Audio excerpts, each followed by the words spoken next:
Money master the game میں مالی آزادی کے لیے 7 آسان سٹیپس ہیں جو دنیا کے بہترین ارب پتی سرمایہ کاروں کے مشورے پر مبنی ہیں، جن کا انٹرویو ٹونی رابنس نے کیا تھا۔ ٹونی رابنس نے 1991 میں اویکن دا جائنٹ ودن کے بعد 20 سال تک کوئی کتاب نہیں لکھی، لیکن وہ 2008 میں مالیاتی بحران کے نتیجے میں ہونے والے نقصانات اور مصائب سے دل برداشتہ ہوئے اور سمجھ میں آ گیا کہ اسے اب یہ تحفہ استعمال کرنا ہے۔ اس کی رسائی مالیاتی صنعت میں سب سے اوپر 1% لوگوں تک تھی اور ان سے مالیات کو بہتر طریقے سے سنبھالنے کے بارے میں تحقیق کی۔ 4 سال کی تحقیق اور انٹرویوز کے بعد اس نے تقریباً 700 صفحات پر مشتمل بہترین معلومات حاصل کیے، جس کا نتیجہ یہ کتاب منی دا ماسٹر دی گیم ہے۔ یہ نیو یارک ٹائمز کا بیسٹ سیلر کتاب تھا، جس نے اپنے پہلے سال میں 1 ملین کاپیاں فروخت کیے۔ یہ 3 بڑی چیزیں ہیں جو آپ کو شروع میں یاد رکھنی چاہیے۔ نمبر 1، کبھی بھی کمپاؤنڈ انٹرسٹ کی کفایتی طاقت کو کم نہ سمجھیں۔ 2، 5 میں ایک مالی ہدف کا انتخاب کریں جو آپ کو ظاہر کرے کہ آپ مالی آزادی کے قریب ہیں۔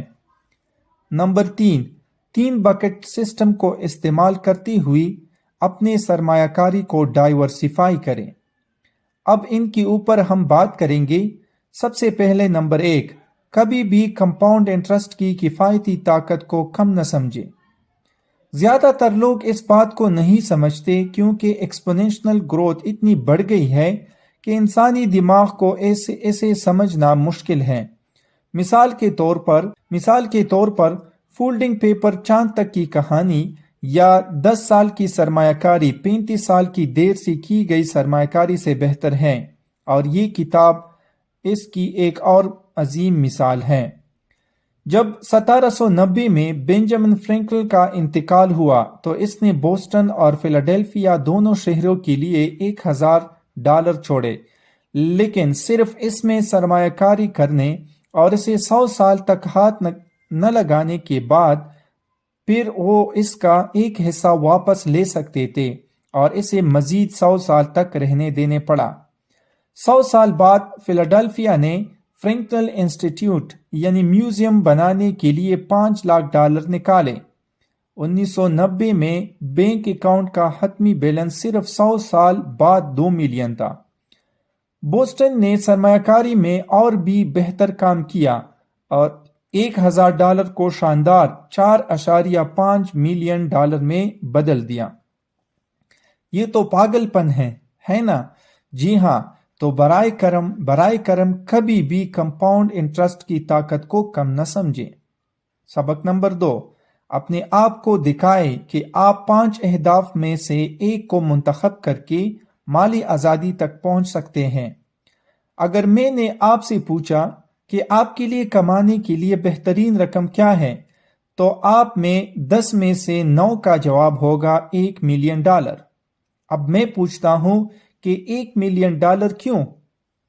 ہم اس نمبر کی طرف ایسے کھینچے جاتے ہیں جیسے روشنی کی طرف مکی، لیکن یہ صرف ایک نمبر ہے۔ یہاں پر اس سے زیادہ اہم نمبر ہے جو ہے $51,000۔ کیوں $51,000 کیوں؟ کیونکہ اتنی رقم ایک امریکن ایک سال میں خرچ کرتا ہے۔ اگر آپ سرمایہ کاری سے $51,000 کما سکتے ہیں تو آپ کو دوبارہ کبھی کام نہیں کرنا پڑے گا، بس اتنی ہی محنت کی ضرورت ہے، اور یہ 1 ملین سے 20 گنا زیادہ ہے۔ کیا اس سے آپ کو سکون محسوس نہیں ہوتا؟ اس سے آپ کو مالی اہداف تک پہنچنا بہت آسان ہو جائے گا۔ آپ کس حد تک جانا چاہتے ہیں یہ آپ پر انحصار کرتا ہے، اور مخصوص اہداف طے کرنے سے آپ کو حقیقت پسند ہونے میں مدد ملے گی کہ آپ کس مدت میں کتنے اہداف حاصل کرنا چاہتے ہیں۔ ٹونی کی تجویز کردہ اہداف میں سے 3 یہ ہیں۔ نمبر 1، سرمایہ کاری سے بنیادی زندگی کی اخراجات کے لیے کافی رقم کمائے، جیسے کرایہ، خوراک، قسط اور ٹرانسپورٹ۔ نمبر 2، سرمایہ کاری سے اتنی رقم کمائے کہ یہ آپ کی بنیادی اخراجات کے علاوہ تفریح جیسے سفر، فلمیں دیکھنا، باقاعدگی سے نئے کپڑے خریدنا وغیرہ۔ نمبر 3، سرمایہ کاری سے اتنی رقم کمائیں کہ آپ مالی طور پر خود مختار ہو جائیں اور آپ کو کبھی کام نہ کرنا پڑے۔ ہو سکتا ہے کہ آپ کبھی بھی اپنی زندگی میں $1 ملین نہ کما پائیں، لیکن آپ ضرور اس مقام پر پہنچ جائیں گے جہاں آپ کو دوبارہ کام نہ کرنا پڑے۔ سبق نمبر 3، اپنی سرمایہ کاری کو ڈائیورسیفائی بنانے کے لیے ٹونی کا 3 بکٹ سسٹم استعمال کریں۔ یہاں آپ کی تمام سرمایہ کاری کی رقم کو مختص کرنے کے لیے ایک بہت آسان طریقہ ہے۔ آپ کی آمدنی کا 10% ایک اچھا حصہ ہے اور آپ کے اخراجات کو بہت زیادہ نقصان پہنچائے بغیر آپ کو کافی دور اور کافی تیزی کے ساتھ اپنے اہداف حاصل کرنے میں مدد دے گا۔ ٹونی نے 3 بکٹ رکھنے کا مشورہ دیا ہے۔ نمبر 1، ایک حفاظتی بکٹ، 2 ترقی کی بکٹ، نمبر 3 ایک خواب کی بکٹ۔ حفاظتی بکٹ میں محفوظ سرمایہ کاری ہوتی ہے جیسے بانڈز، جس سے بہت زیادہ منافع نہیں ملے گا لیکن آپ کے پیسے کھونے کا امکان بہت کم ہے۔ 2 ترقی کا بکٹ خطرناک سرمایہ کاری کے لیے ہیں جیسے سٹاک، جو اکثر طویل مدت میں اوسط منافع کو مات دیتے ہیں لیکن مختصر مدت میں انتہائی اتار چڑھاؤ کا شکار ہوتے ہیں اور آپ کو منافع دینے میں کچھ وقت لگ سکتا ہے۔ نمبر 3 خواب والی بکٹ آپ کو دیگر 2 بکٹ سے حاصل ہونے والی منافع میں سے کچھ حاصل کرتی ہیں۔ مثال کے طور پر ہر سال کے آخر میں آپ کی پورٹ فولیو کی قیمت کا 10%۔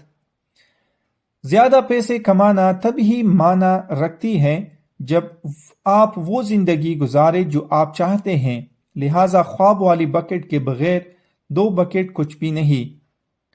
I will teach you to be rich ان لوگوں کے لیے ہیں جنہوں نے سیونگ شروع نہیں کی لیکن وہ سرمایہ کاری کرنا چاہتے ہیں۔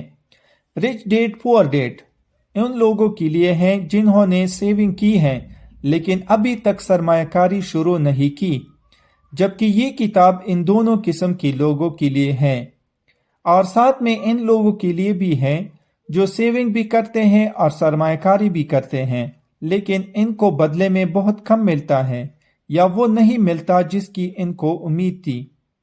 پہلی جماعت سے لے کر پورٹ فولیو کے مینیجر تک ہر کسی کے لیے اس کتاب سے کچھ نہ کچھ سیکھنے کو ملے گا۔ اب اس کتاب کا ہر صفحہ پڑھیں یا صرف ان حصوں کو پڑھیں جو آپ کے لیے ضروری ہے۔